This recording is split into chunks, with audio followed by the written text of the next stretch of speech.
जय हिंद दोस्तों, मैं किशन आप सबका स्वागत करता हूं। शुरू करते हैं आज का डिफेंस समाचारों को। दोस्तों, रशिया के राष्ट्रपति व्लादिमीर पुतिन ने भारत और रशिया के बीच reciprocal exchange of logistic agreement को मंजूरी दे दी है और ये काफी महत्वपूर्ण समझौता है जिससे कि दोनों देशों के बीच सैन्य सहयोग और भी मजबूत हो जाएगा। ये समझौता दोस्तों रशिया की ऑफिशियल वेबसाइट पर भी लाइव हो चुका है, यानी कि तुरंत लागू कर दिया गया है। और पुतिन ने हाल ही में भारत की यात्रा की थी और उसके बाद इस पर तेजी से काम करना शुरू कर दिया गया था। यहाँ पर दोस्तों ये जो रिलोस है यानी कि reciprocal exchange of logistic agreement, इसके तहत भारत और रशिया अपने अपने युद्धपोत, लड़ाकू विमान और सेना की टुकड़ियां एक दूसरे के देश में ईंधन ले सकती है, मरम्मत करा सकती हैं और लॉजिस्टिक सपोर्ट भी कर पाएंगी। पहले इसके लिए काफी कागजी काम और इजाजत लेनी पड़ती थी, लेकिन अब ये आसान हो गया। इससे भारत को दोस्तों एक बड़ा फायदा भी होगा। दरअसल भारतीय नौसेना और भारतीय वायुसेना को रशिया के मिलिट्री ठिकानों तक सीधी पहुंच मिलेगी। इसके अलावा संयुक्त सैन्य अभ्यास, आपदा राहत और आपात हालत में तेजी से प्रतिक्रिया संभव हो पाएगी और हिंद महासागर क्षेत्र में भारत की ताकत और पहुंच दोनों बढ़ेगी। इवन रशिया को भी दोस्तों इससे बड़ा फायदा मिलेगा। रशियन युद्धपोत जो है वो भारतीय बंदरगाहों पर रुक पाएंगे, ईंधन मरम्मत और सप्लाई आसानी से उन्हें मिलेगी, एंटी पायरेसी और निगरानी अभियानों में उन्हें भी मदद मिलेगी। और इवन मैं आपको एक चीज बता दूं कि ये जो हमने रशिया के साथ रेलॉस समझौता किया है, ये लेमो से जो कि हमने अमेरिका के साथ भी किया उससे भी अलग है। दरअसल दोस्तों आपको मैं बता दूं कि भारत ने अमेरिका के साथ लिमो समझौता किया था, लेकिन रेलॉस की खास बात यह कि ये भारत रशिया के रिश्तों को ध्यान में रखकर तैयार किया गया है। यहाँ दोनों देशों की पुरानी सैन्य साझेदारी और गहरा हो सकती है। और ये समझौता दोस्तों BrahMos missile, S-400 system, Su-30M के अपग्रेड, AMC फाइटर जेट जैसे प्रोजेक्ट्स को लॉजिस्टिक सपोर्ट भी देगा। और इवन HAL और DRDO को रशिया की टेस्ट सुविधाओं तक आसानी से इसके जरिए पहुंच मिल पाएगी। मतलब रेलॉस समझौता भारत रशिया की पुरानी दोस्ती पर नई मोहर है। ये न सिर्फ सैन्य ताकत को बढ़ाती है बल्कि भारत को यूरेशिया का अहम लॉजिस्टिक हब भी बनाती है। वहीं दोस्तों भारत ने सेमीकंडक्टर क्षेत्र में एक बड़ी उपलब्धि हासिल की है। देश ने अपना पहला पूरी तरह स्वदेशी 1.0 गीगाहर्ट्ज 64 बिट माइक्रो प्रोसेसर ध्रुव 64 को लॉन्च कर दिया है और इस प्रोसेसर को सीडेक ने माइक्रो प्रोसेसर डेवलपमेंट प्रोग्राम के तहत डेवलप किया। माइक्रो प्रोसेसर दोस्तों किसी भी इलेक्ट्रॉनिक डिवाइस का दिमाग होता है और इन चीजों का इस्तेमाल मोबाइल फोन और कंप्यूटर, कार और औद्योगिक मशीनें, मेडिकल उपकरण और इवन डिफेंस सिस्टम के अलावा सैटेलाइट में इनका इस्तेमाल होता है। यहाँ पर ध्रुव 64 की बात की जाए तो ये 1.0 गीगाहर्ट्ज इसकी स्पीड है, 64 बिट डुअल कोर प्रोसेसर है, पूरी तरह भारत में डिजाइन किया गया है, कम बिजली की खपत, तेज काम और भरोसेमंद परफॉर्मेंस। अलग अलग हार्डवेयर के साथ ये आसानी से जुड़ सकता है और इवन दोस्तों इसका इस्तेमाल और भी कई क्षेत्रों में किया जा सकता है, जैसे कि 5G network, automobile electronics, industrial automation, internet of things, consumer electronics, strategic और डिफेंस सिस्टम। और ये भारत के लिए इसलिए भी जरूरी है क्योंकि दोस्तों भारत दुनिया के लगभग 20% माइक्रो प्रोसेसर इस्तेमाल करता है। खुद का प्रोसेसर होने से साइबर सुरक्षा और स्ट्रैटेजिक जो ऑटोनॉमी है वो बढ़ेगी और आत्मनिर्भरता को तो मजबूती मिलेगी। स्टार्टअप्स और रिसर्च संस्थाओं को सस्ते और सुरक्षित प्लेटफॉर्म मिलेंगे। हालांकि इससे पहले भी भारतीय प्रोसेसर्स बन चुके हैं जैसे कि शक्ति, अजीत, विक्रम, तेजस 64, लेकिन ध्रुव 64 दोस्तों इन सबको और आगे ले जाता है। भारत तो अब दोस्तों और भी ताकतवर प्रोसेसर बना रहा है जैसे कि धनुष और धनुष प्लस। ये प्रोसेसर आने वाले समय में और ज़्यादा एडवांस होंगे और अब सिर्फ भारत चिप का इस्तेमाल नहीं करेगा, इंपोर्ट नहीं करेगा, बल्कि खुद दुनिया को चिप बेचेगा। वहीं दोस्तों भारतीय सेना की खड़गा कोर ने विजय दिवस के मौके पर भोपाल में अपने स्वदेशी स्वाम ड्रोन को पहली बार लोगों को दिखाया और ये प्रोग्राम 1971 के भारत पाक युद्ध में भारत की जीत की 54वीं सालगिरह पर हुआ। यहाँ पर दोस्तों 50 से ज्यादा छोटे ड्रोन दिखाए गए, सभी एक जैसे और लाइन में सजे हुए थे। सामने बोर्ड लगा था स्वाम ड्रोन्स का और इससे साफ दिखता है कि भारतीय सेना अब नई टेक्नोलॉजी वाले युद्ध की तरफ बढ़ रही है। इन ड्रोन्स को अगर आप देखेंगे तो इनका डेल्टा विंग डिजाइन है, पंखों की चौड़ाई करीबन 1 से 1.5 मीटर चौड़ी है, पीछे प्रोपेलर लगा हुआ है, ग्रे कलर है ताकि दुश्मन जल्दी से ना दिख पाए और आगे शायद कैमरे और सेंसर्स हो सकते हैं। आपको बता दें कि 20 से 100 ड्रोन ये एक साथ उड़ सकते हैं, आपस में खुद बात कर सकते हैं, बिना इंसान के कंट्रोल के काम कर सकते हैं। इनका फ्लाइट टाइम है 30 से 45 मिनट और ये 20 से 30 किलोमीटर तक जा सकते हैं। ये देश में बने सस्ते ड्रोन है जिसे कि भोपाल में सेना की लैब में बनाया गया है। एक ड्रोन की कीमत 50,000 से भी कम है। इसके जरिए हम दुश्मन पर अचानक हमला कर सकते हैं और कम खर्च पर उनके ऊपर ज्यादा इंपैक्ट डाल सकते हैं। दोस्तों चाइना ने अब अपने नए और अपग्रेडेड किए गए type 99B main battle tank को हाल ही में प्रदर्शित किया है। ये टैंक खासतौर पर ऊंचाई वाले और बहुत ठंडे इलाकों में लड़ने के लिए तैयार किया गया, जिससे कि ये बात जाहिर हो रही है कि चाइना इन टैंकों को LAC पर डिप्लॉय करेगा। टाइप 99B दोस्तों ये चाइना का सबसे आधुनिक और भारी टैंक है। इससे पहले सितंबर 2025 में बीजिंग की एक बड़ी मिलिट्री परेड में से दिखाया गया था और इसकी कई वीडियोस भी सोशल मीडिया पर है जहां इसकी टेस्टिंग और फायरिंग की फुटेज दिखाई गई है। यहाँ पर चीनियों ने टाइप 99B में कई सुधार किए। इसका बेहतर कमांड एंड कम्युनिकेशन सिस्टम बनाया गया है। ये ज्यादा ताकतवर है जिसमें कि तोप और फायर कंट्रोल सिस्टम भी एनहांस किया गया है। चारों तरफ देखने के लिए 360 विजन है। नया थर्मल कैमरा है जो रात और बर्फ में साफ दिखाएगा। मजबूत रिएक्टिव आर्मर है, ड्रोन और एंटी टैंक मिसाइलों से बचाव करने के लिए इसमें एक्टिव प्रोटेक्शन सिस्टम GL6 है। और ये सब फीचर्स दोस्तों इसे कम ऑक्सीजन, अत्यधिक ठंड, ऊंचे पहाड़ी इलाकों में लड़ने के लिए पर्याप्त बनाते हैं।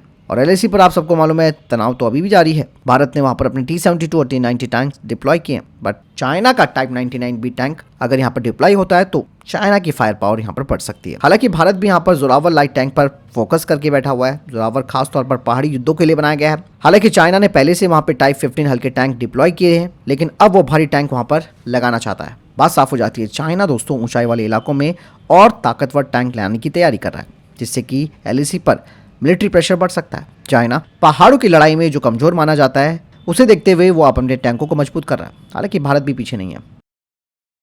वहीं दोस्तों तुर्की ने अपने ड्रोन फाइटर केल्जिमा की एक बड़ी सफलता दिखाई है।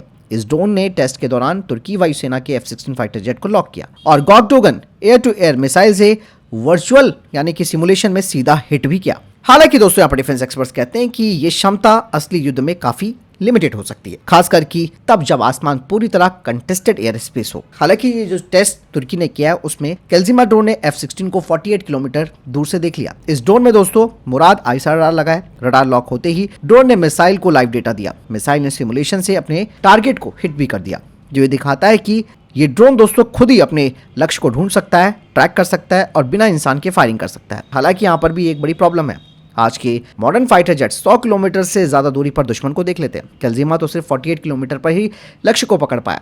मतलब असली युद्ध में दुश्मन पहले ही इसे देख लेगा और निशाना बना लेगा, और ड्रोन को पता भी काफी देर से चलेगा। इसीलिए जब युद्ध काफी चरम पर होगा तब इन ड्रोन का इस्तेमाल सीमित रहेगा, क्योंकि जंग के दौरान रडार जैमिंग होती है, इलेक्ट्रॉनिक वॉरफेयर चलता है और लंबी दूरी की मिसाइलें आती हैं। वहां केल्जिमा अकेले काम नहीं कर पाएगा। ऐसे में इस तरीके के फाइटर ड्रोन को अवाक्स की जरूरत पड़ेगी या फिर इंसानी फाइटर जेट का सपोर्ट चाहिए होगा। लेकिन दोस्तों फिर भी ये आप समझिए कि तुर्की काफी हद तक एडवांस अपने आप को कर रहा है, और यहाँ पर तुर्की इसको भविष्य में काफी खतरनाक ड्रोन बनाएगा, जिसमें ज्यादा ताकतवर रडार होगा, बड़ा नोज सेक्शन होगा, मजबूत इलेक्ट्रॉनिक वॉरफेयर सिस्टम होंगे और बेहतर सर्वाइबिलिटी होगी, और तभी ये इंसानी फाइटर जेट के बराबर आ पाएगा। वहीं दोस्तों हैदराबाद की रघुवंशी एरोस्पेस ने एक बड़ी उपलब्धि हासिल किया।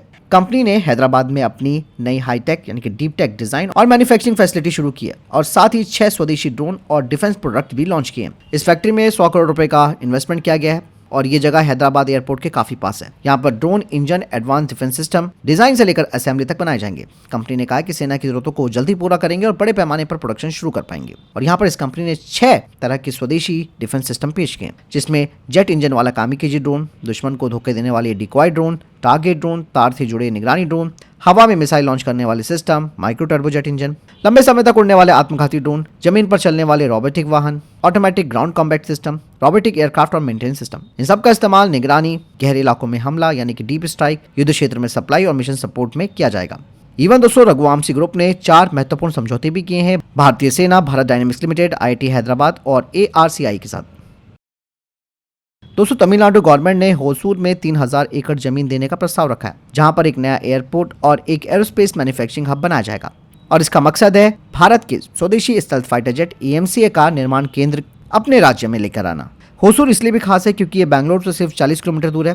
सड़क से 1 घंटे का सफर लगता है, लेकिन 1 घंटा नहीं दोस्तों, कम से कम 3 घंटे लगते हैं। ट्रैफिक बहुत है, क्योंकि मैं होसूर गया हुआ हूँ इसीलिए बता रहा हूँ। लेकिन यहाँ पर पास में ही HAL है, तेजस और तेजस मार्क 2 बनाने वाली फैक्ट्री और कई प्राइवेट डिफेंस कंपनियां भी है, यानी सब कुछ आसपास है। हालांकि दोस्तों तमिलनाडु और कर्नाटक दोनों AMCA फैक्ट्री बनाना चाहते हैं। आंध्र प्रदेश और उत्तर प्रदेश ने भी इच्छा दिखाई है, लेकिन असली टक्कर तमिलनाडु बनाम कर्नाटक में है। 3000 एकड़ जमीन का ऑफर दोस्तों तमिलनाडु को मजबूत दावेदार बनाता है, और होसूर का यहाँ पर फायदा तो ये है कि पहले होसूर एक छोटा शहर था, लेकिन अब 2021 से अब तक 1 लाख करोड़ रुपए से ज्यादा का इन्वेस्टमेंट यहाँ आ चुका है। आईफोन फैक्ट्री, EV फैक्ट्री पहले से मौजूद है, और AMC आने से हाईटेक नौकरियां, डिफेंस इंडस्ट्री, रिसर्च और टेस्टिंग लैब जैसी चीजें यहाँ पर और इनहांस हो जाएंगी। अगर होसूर पर फैसला होता है तो होसूर फाइटर जेट बनाने का सबसे बड़ा केंद्र बन सकता है। मतलब अगर ये योजना पास हुई तो होसूर सिर्फ शहर नहीं रहेगा, बल्कि भारत का 5th जनरेशन का फाइटर जेट वहीं जन्म लेगा।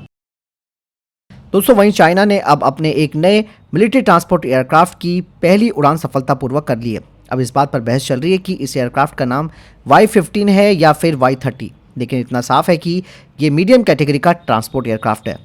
ये एयरक्राफ्ट इसलिए भी खास लग रहा है क्योंकि दोस्तों ये विमान यूरोप के A400M एटलस जैसा माना जा रहा है, मतलब C-130 से बड़ा, Y-20 से छोटा। इसे खास तौर पर सैनिकों की ढुलाई, सैन्य वाहन, लॉजिस्टिक, ऊंचाई वाले इलाकों और छोटे रनवे के लिए बनाया गया है। यहाँ पर Y-15 और Y-30 को लेकर जो भ्रम पैदा हो रहा है। उसका कारण है कि चाइना ने इसकी अभी ऑफिशियली पुष्टि नहीं की है, लेकिन डिफेंस एक्सपर्ट्स कह रहे हैं कि ये Y-15 हो सकता है। कुछ इसे Y-30 भी मान रहे हैं, लेकिन हो सकता है कि Y-15 प्रोजेक्ट का नाम हो और Y-30 फाइनल सर्विस नाम बने। ये एयरक्राफ्ट दोस्तों बिल्कुल A400 की तरह है। टर्बो प्रॉप इंजन वाला है, भारी सामान उठा सकता है, तेज और लंबी दूर तक उड़ सकता है और युद्ध क्षेत्र के पास ऑपरेट ये हो सकता है। ऐसे में जहां चाइना अपनी लॉजिस्टिक और एयरलिफ्ट क्षमता को तेजी से बढ़ा रहा है, खास करके LAC के इलाकों के लिए, तो इससे पता चलता है कि चाइना सैनिक और हथियारों को जल्दी से पहुंचा सकता है LAC पर। दोस्तों, यूक्रेन ने रशिया को एक बड़ा समुद्री झटका दिया है। यूक्रेन ने अपने अंडर वाटर ड्रोन से हमला करके रशिया की किलो क्लास की पनडुब्बी को बेकार कर दिया है और इतिहास में पहली बार ऐसा हुआ है कि किसी अंडर वाटर ड्रोन ने पनडुब्बी को नुकसान पहुंचाया। जिस जगह पर यह हमला हुआ वो रशिया का बहुत ही महत्वपूर्ण नौसैनिक बेस है।